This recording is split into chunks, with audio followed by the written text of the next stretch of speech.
Isanganiro.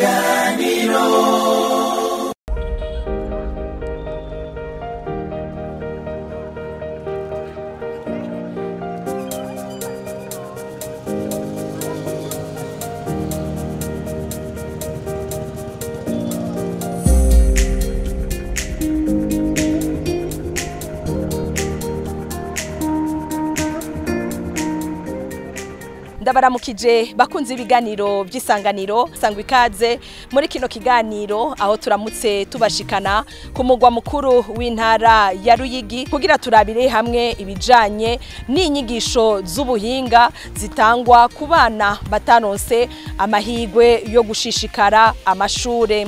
Rimwe na rimwe abo bana inyuma y'uguheba amashure baragira amadidane y'ubuzima bakuzura umwiheburo biyumvira kazoza kabo, aho naho bamwe muri bo batadukanye ingeso zitabereye. Harabagira neza amashirahamwe atandukanye akora ibishoboka kugira abo bana basubire kugira icizere c'ubuzima bakabafasha kuronswa inyigisho z'ubuhinga. Uno munsi dushaka kurabira hamwe ubuzima bw'abo bana batabandanije amashure, mbega banose amahigwe yo kuronswa izo nyigisho bategekanya kuzokora iki? Abatarashobora kuronka ibigo bajamwo mbega bobo vyifashe gute? Mbega abajejwe intwaro babivuga kwiki? Abegwa na kino kibazo bari mu bisata bitandukanye biharanira agateka k'abana nabo babivuga kwiki? Ni muri kino kiganiro kaze mwumve intahe zitandukanye.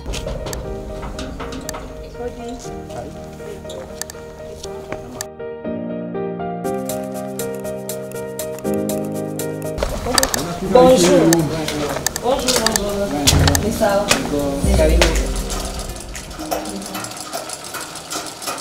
Ababigeme bavuga ko inyuma yo guhagarika amashure bageze mu mwaka w'8 bituye iki kigo kugira baronswe ubumenyi ku mwuga wo kubarira. Tugishikana na kimwe narinzi twarashitse baratwigisha ukuntu bakadara imashini, ukuntu bashirayo urushinga n'ukuntu bashirayo inyuzi. Hama rero ivyo birangiye ca turatanguranye n'inyigisho kugeza ubu aho ngeze ndabona ko ataco nobura nokwimarira. Ibintu ndabona ko ndabizi bakera namwe ndavyifuza kuko narumva ko biri mu maraso iwanje. Cyatumye nza muri iki kigo ni uko twumvise nyene bakira abantu bakiga ku buntu, kuko ikindi ahandi bashobora kwigisha ku mafaranga. Ivyo banyigishije kugira ngo ndabimenye kiringo c'amezi 5 ndabona ko mu mutwe ari byinshi maze kwiga. Ndabona uyu mwuga najemwo muri kazoza kanje ndabona ko nashobora kwibeshaho.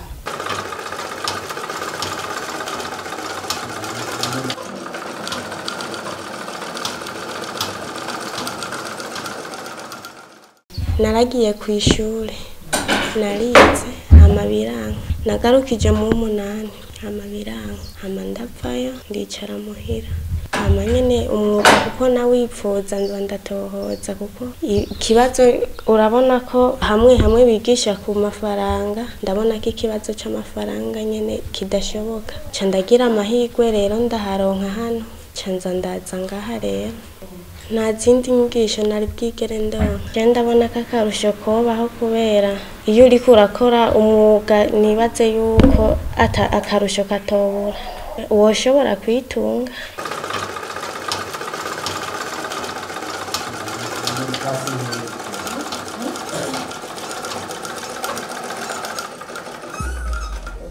Iki kigo cigisha imyuga catangujwe mu ntumbero yo kugarukana umwizero kuri abo bana n'ugwaruka bitakunze ko babandanya amashure.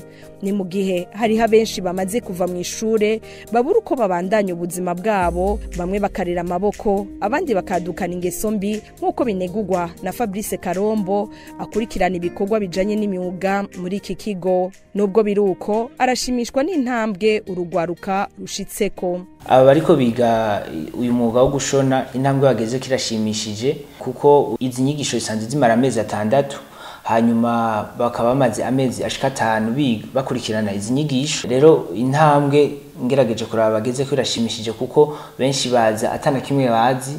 Rero tubigisha guhera ku ntango bakiga ukungene ibihimba bigize imashine, bakiga ukungene bashobora gukanyaga gushika batangure gushona utuntu duto duto niso duherako gushika bashike ku bintu binini, aho ubunyi bashobora kwishonera ishati, bagashona ikanzu, bagashona ibutura.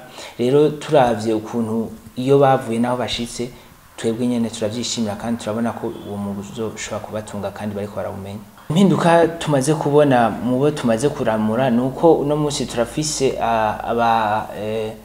abantu bize uno mwuga hano mu kino kigo bakorera mu nganda zitandukanye zikora uwo mwuga wo gushona. Turafise abantu bavuye no mu Burundi, turafise nk'abantu bakora mu bindi bihugu nko muri Kenya bize ngaha, baturande bakatubwira ati wa mwuga urantunze, ugasanga kandi n'abandi barashingira intahe. Izi nyigisho rero novuga ko ziriko ziragira muri rusangi impinduka hano mu ntara nziza yacu ya Ruyigi kubijanye no mwuga wo gushona, bivanye nuko abo twize turaheze tukabakurikirana no mu nyuma tukamenya ukungene bariko barakora, bakadushinga intahe ko bibatunze kandi biko birabahindurira ubuzima, batunze imiryango kubera uwo mwuga bize ngaha mu ishirahamwe.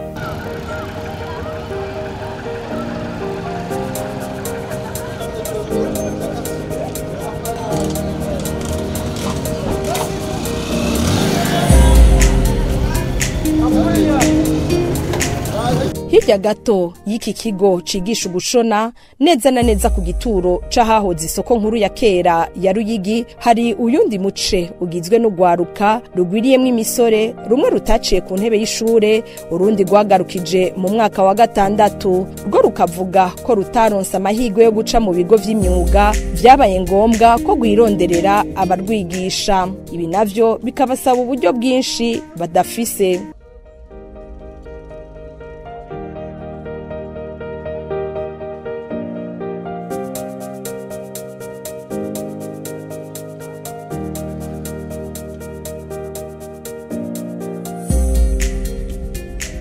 Narakoze taxi vero, hama ndayikora maze kumenyera mu muji, ndiga moto, maze kwiga moto hama ndaza ngahanda moto y'akazi ndakora, maze kubona ko ndose amahera nararondeye umumotari aragenda aranyigisha, ndamuha amahera. Hama rero maze kumva yuko ntatanguye kubimenyera jewe nyene, ntangura kuza ndaza ndayitora ngaha nijana, hanyenda ndavamwe ndayimenya. Kalo kazi kweli sinokagaya kubera karangaburira kandi akora n'indi migambi kanaka. Amashuri agihagarara mu buzima nahereyemwe naciye nangora kuja kubumba amatafari, amahenda ndayabumba ndavamwe. Rero ndavuga ati reka nje mwibarabara camira ku taxi vero, none naciye nangora kuza ndaduga hama ndashika ku motari. Mu buzima bwanje no bikintu numva nyotewe nuko noba nanje noba nk'umushoferi basi wizo modoka zisohoka zigenda nko mu kindi gihugu, kubera amaze kuronka premi, kubera sinoza gusaba akazi ka leta, kubera ntizakunze ko mbadanya amashuri, kubera nahisemwe umwuga w'igishoferi. Umva saba Imana yuko yontera iteka nkamenya n'izindi modoka zikuze, hama nkamenya kunyonga izo modoka zikuze nkaza ndagerera mu bindi bihugu. Biroroshe kwiga umwuga bivanye na courage ubifisemo, kubera iyo ikintu cyose ushaka kugishikako urashiramo ingufu. Oya sinorohewe kubera ryari rya mbere niko raciga ico kintu, zafashe nyene umwanya baraza baranyigisha. Rero hano nuba avyiyumvira yoshira izo nguvu agahiga amafaranga, hama akaraba umuntu akavuga ati uyo mwigisha yo wanje, hama akagenda akamwigisha.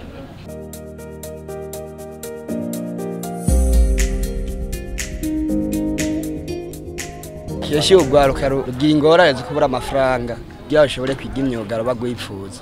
Nta kigo na kimwe nigeze njamo cyo kwiga umwuga, ni ibintu nyene niyumviriye mu bwenge, hama ndaraba umuntu ngaha aranyigisha. Oya basi mu kazi naho butagiye kugira auto école, hariho umuntu akwigisha iyo umaze kuza ngaha kwirigara, kakubwira ati bigenda uku. Kwera mu kuza ngaha kwirigara haba hariho umukuru wacu, uramucako hama ukamubwira shaka umumotari, hama akakubwira amabanga ntibaraba rugenda uku, kubera ababizi yaravyigishijwe. Wewe urumva amaze gushika ku rwego kuba ari umukuru, habaye ikintu bo mwitura ababizi ivyo bintu. Rero yarakubwira ati ntibaraba ruzogenda uku ku muvuduko ngana uko iyo hari abantu benshi, ibintu nkene nivyo. akarusho kobaho kubera urumva bamaze kuba ico kigo gihari bogenda bakiyandikisha hama bakigishwa bakamenya iyo nyifato yo kwanga kwitabira ivyo bigo ngo babigishe ni nyifato mbi umva re nk'ahantu hoba hari ivyo bigo hakaba harugwaruka kuba rugifise izo ngeso mbi bohinduka bakagenda bakigishwa bagakora amaboko mu mpuzu.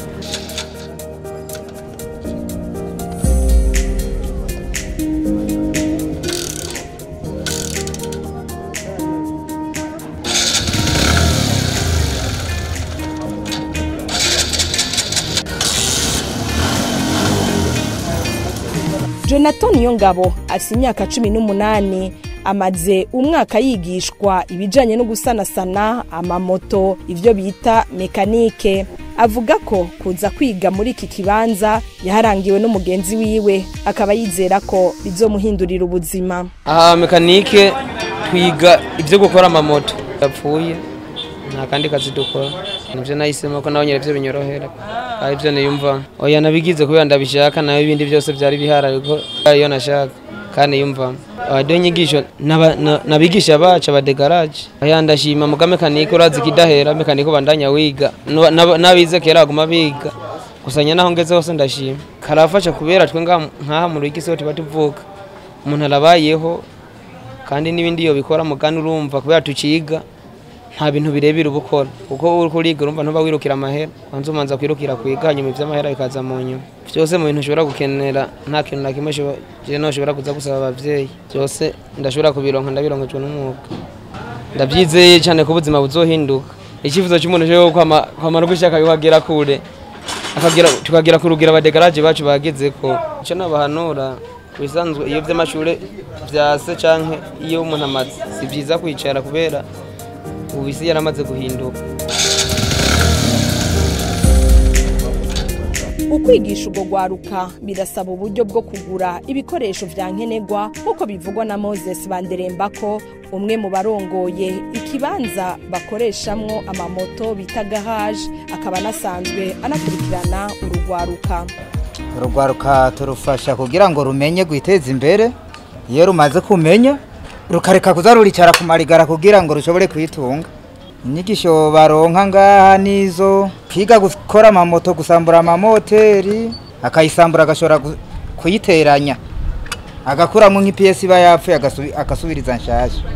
Ivyo bivanye n'ubwenge bwiwe ngene bwakira kuko ubwenge bw'abantu nibungana shobora kuvyiga nko mu kiringo c'imyaka 2 kuko wize nk'umwaka umwe ntiwovuga ngo ndamenye. Garage nyene iramaze no gusohora abize ngaha mu ntango birabanza bikagora kuko bavuga ati nta uvuka rimwe ngo ashoke yuzura ingobyi oya nta birebire urumva nk'umuntu abarashinze garage akagura amasupana urashobora kwitwaza amafaranga yo kugura isupana kuko uje kwiga ntushobora kugenda atantu uzatakaye utwaye cyangwa ikaramu.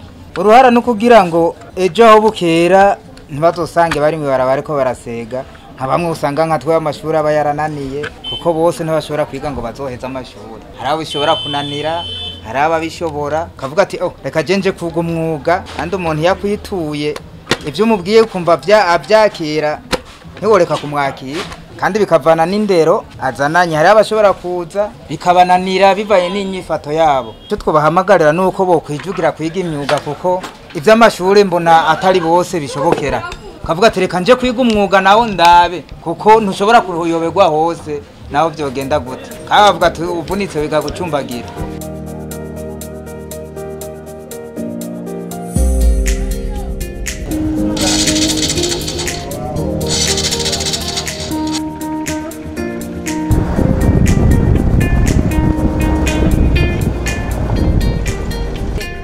Komine Nyabitsinda aho tugira tuyage na bamwe mu bana ugwaruka gwaronkejwe inyigisho mu bijanye n'imyuga kugira rushobore kwibeshaho.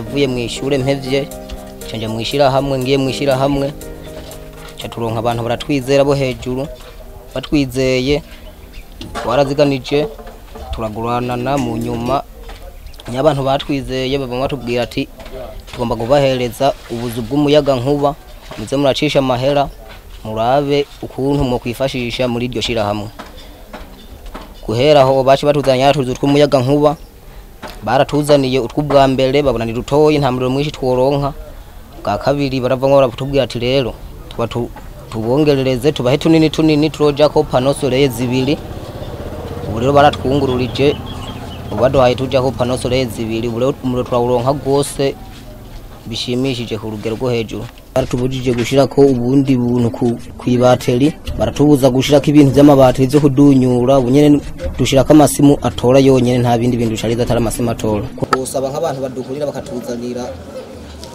kubera batubwiye ko nk'imashini ishona y'umuyaga nkuba ishobora kujako umuntu akamashini gasohora amafoto ushobora kujako ibindi ndiko ndiga kuzana dandaza kiyose harimo amasabuni yo koga n'amavuta yo kwisiga n'ibisuguti by'abana barya n'utundi tuntu nyene twishe jewe ndiko ndaraba kano kazi ko umuyaga nkuba kubwiwanje mu misi iri imbere nti mu myaka nk'ibi cyane mu mwaka umwe ndabona yuko nzoba ngeze ku ntambwe ikaze kubera ko karaduhereza amafaranga tuyarose turashobora kuyajana mwishira hamwe umwanya yakeneye agaca agurana akaca yivunisha nk'ikintu ababonye kanaka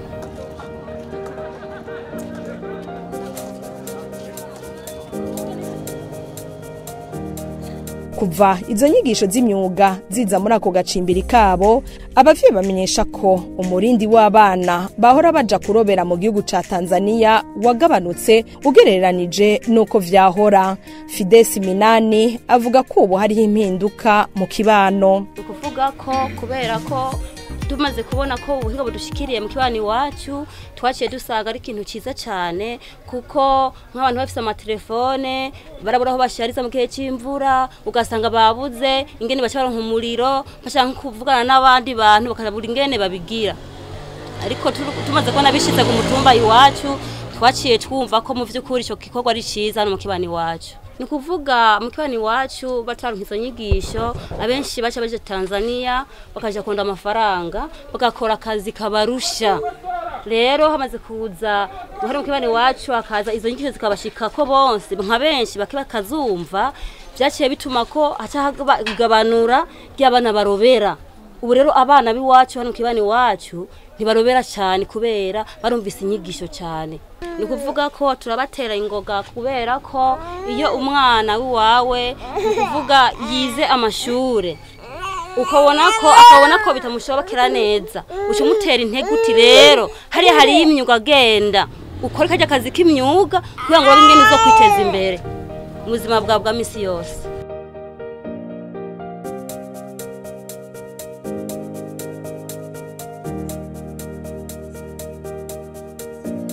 Jeannette Kaneza arongoye ishiramwe ry'abapfasoni bize ubuhinga FIADI ishiramwe rikorera mu ntara zitanu harimo na Ruyigi asigura ko ugwaruka gose rutegerezwa gufashwa atawuvuyemwo kuko ukwigisha imyuga ugo gwaruka rutashoboye kubandanya amashure bishobora guteza imbere ikibano eka mbere n'igihugu. Arasigura uburyo bafasha ugo gwaruka. Hariho umugambi wa UNICEF witwa Skills for Girls n'umugambi uha inyigisho imiyabaga cyane abakobwa kugira ngo bige imyuga bashobore kwibeshaho. UNICEF irasaba yuko twubafasha tukabigisha imyuga izoshobora kubabeshaho mu kibano cabo novuga bakiteza imbere bagateza imbere n'ikibano. Twarashoboye gukora turi kumwe nabo utuzu tw'idandarizo ry'umuyaga nkuba. Iyo muyaga nkuba ubafasha ushobora gukora bijya byose bari bifuza gukora. Barawudandaza kubera barashasha amatelefoni y'abantu bagashirako salon de coiffure. Ibyo onye bigashica bituma muri ya groupe de solidarité yabo babasanzwe barimo bagira ico bashizemo hanyuma bagaheza bakaronka amafaranga ashobora kubatunga bose muyo mugwi. Ugwaruka gose dutegetswe gufashwa rukigishwa umwuga. Murona ko turi igihugu kiriko kiratera imbere turakeneye abakozi benshi. Ugwaruka nagwo murazi ko ari rwinshi novuga aho tugeze ntitwari kubigishiriza rimwe kandi twakoreye ugwaruka rwari rusanzwe rumaze kuronka izindi nyigisho zibanze. ikiryoshe ni guha umwuga umuntu ukabona yuko ubu unye arazi guca amafaranga yiwe. Ico twishimira nuko ubu unye ibintu vyapfa mu kibano bijanye n'amatara nibaza ko biko biragabanuka kandi biraboneka.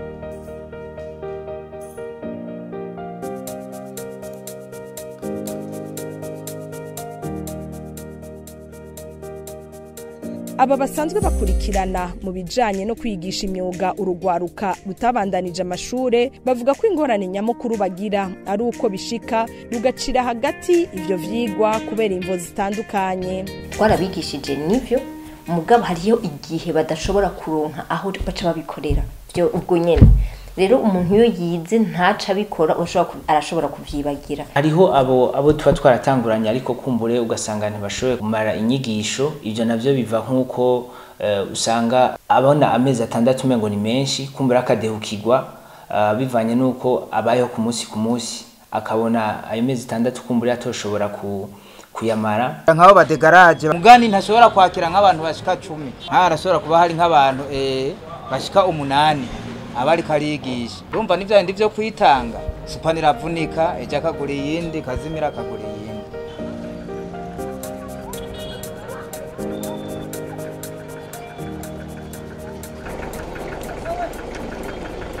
Ukumenya ihangira umwe wese ashaka gushikako mu iterambere ry'ubuzima bwiwe ningira kamaro haba kugwaruka gwize canke urutize bivugwa na Bikorimana Josapha arongoye urwego rukuru rw'ugwaruka mu ntara ya Ruyigi. Abivuga afatiye ko hariho bamwe muri bo bikumira iyo hageze kurangura imigambi yo kwiteza imbere. Muri intara ya Ruyigi ku kijanye n'abajya abana batashoboye guheza amashure urabona ko ucumengo baribagiranywe ugaca usanga n'imigambi yabo aho abandi bajana imigambi yabo muri paeje canke muri bije ikakigwa bo bugasanga umengo bariko barakumirwa. Ni muri ico gihe twebwe nko mu nama nkuru y'ugwaruka mu ntara ya Ruyigi twaciye dushiraho umugwi ujejwe gufasha gutyorora imigambi y'ugwaruka. Ikindi turakoranya ugwaruka baba bize n'abatize tukabereka yuko iterambere ry'umuntu riraba wenyene ntavyo kuraba ngo yarize canke ntiyize. Kanini ugwaruka rutize urabona umengo rushaka kwikomira umengo utize ategerezwa kuja kunyonga ikinga ka mu taxifer uwagiriwe imana akaja kunyonga imoto canke imodoka. Ariko turabereka yuko badakwiye kugarukira ngaho. Ikiranga umuntu n'indero mu kazi kose akora. Iyo ugize indero mu kazi ukora uratera imbere. Nico gituma dufata imigwi itandukanye tukabigishiriza aho nyene ingene bategerezwa kwitwara muri ako kazi bariko barakora tukabereka n'ingene bashobora kuduga ukava kuri iki inyu gashika ku kindi.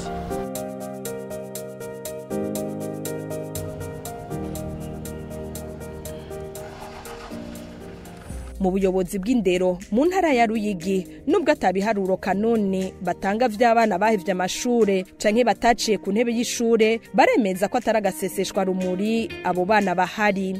Ku ruhande rw'abajejwe intwaro bamenyesha ko mu guhangana n'ico kibazo bakorana n'amashira hamwe atandukanye kugira ugo gwaruka ruronswa inyigisho z'imyuga zijanye n'ivyo bifuza kwigishwa kandi rukamenya gukora gwisunza amategeko.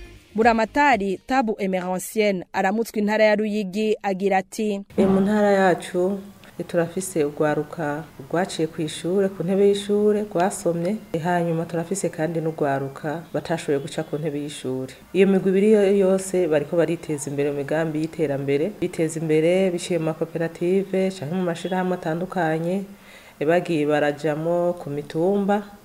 Turashima rero yuko bari ku kivi kandi ni vyiza cyane nico tubahamagarira nk'abajeje intwaro kugira ngo nubwo abataciye ku ishure hariho ivyo ashoboye gukora bivanye n'impano asanzwe afise. Twebwe rero nk'abajejwe intwaro tubaherekeza mu kubaha impanuro ingene bo kwitunganya mu migambi yabo bagakora ko baba bari mu mugwi bumvikana akandi bagakora mu muco. Hampande yaho turashimira amashira hamwe akunze gushigikira mu bijanye n'inyigisho formation mu bijanye na entrepreneuria. Iyo rero iryo bakora ibonetse nabo nyene turaheza tukabashiramo kugira ngo nabo bige ku rugero rw'iwabo bige kuko hari ibidusanga mu by'ukuri bikenewe ko barahura ubwenge kugira ngo nabo bamenye ingene biteza imbere neza mbere bashiremo n'akabirya bameriyore muri rusange. Rero nuko tubikora, igisigaye no kubaguma hafi no kubaba hafi kugira ngo umuntu arabe ingene bariko baratera intambwe. Iyo migwi ibiri rero bamwe bose barafise ibyo bashoboye, kandi niyo ugiye kubigisha abo bantu babiri ntibotahura kumwe. Icyo mvuga rero nuko abo bashoboye gutahura ku rugero rwisununuye inyigisho bigakunda ko bazikurikirana, iyo habonetse abashobora gufasha mu nyigisho barabaha izo nyigisho. Kuri abo nabo bavuga ko bidakunda ko baronka inyigisho kubera hari ibyo badatahura, icyo twabahamagarira nuko boja mu myuga ijanye n'ubushobozi bwabo. Nimba ari usanzwe ashoboye kunyonga imoto agakora ico gikorwa yisunza amategeko, nimba ari ushoboye gukora ibijanye n'ubuhinga bundi, nimba ari kubumba, nimba ari gukora ibintu bibindi bijanye na akabikora, kuko hari abafise impano nk'izo muri rusange muri community bataciye ku ntebe y'ishuri. Tubahamagara rero kugira gute kugerageza impano zabo muri ubwo buryo, kuko bose ntiboca baja mu gisata kimwe kandi batabishoboye. Byoba bibabaje cyane mu gihe woja guha ubumenyi umuntu adatahura ibyo uriko uramubwira. Byiza rero bosaba bati tukeneye yuko twebwe turonka abatuha ubumenyi mu gisata iki dushoboye, kuko murumva ko na bagage intellectuelle bafise simwe. Ko dusanzwe dufise amashirahamwe kenshi usanga bafise ingene bashigikira imigambi nk'iyo, tuzoheza turabe tugire nka rusansuma y'ivyo bikorwa n'abasanzwe babikora kugira ngo mu bapartenere dufise duheze turabe aboshobora kubaha ubumenyi inyigisho mu by'ukuri bakeneye kugira ngo za mpano zabo nazo ziyongereze hanyuma bashobore kwiteza imbere. Ni hano dusozera iki kiganiro twari twabateguriye, aho twari ko tuvuga ku bijanye no kuronswa inyigisho z'imyuga kugwaruka rutanonsa amahirwe yo kubandanya amashure yago ngo mu ntara ya Ruyigi. Mwakoze mwese mwadukurikiye, naho ubutaha.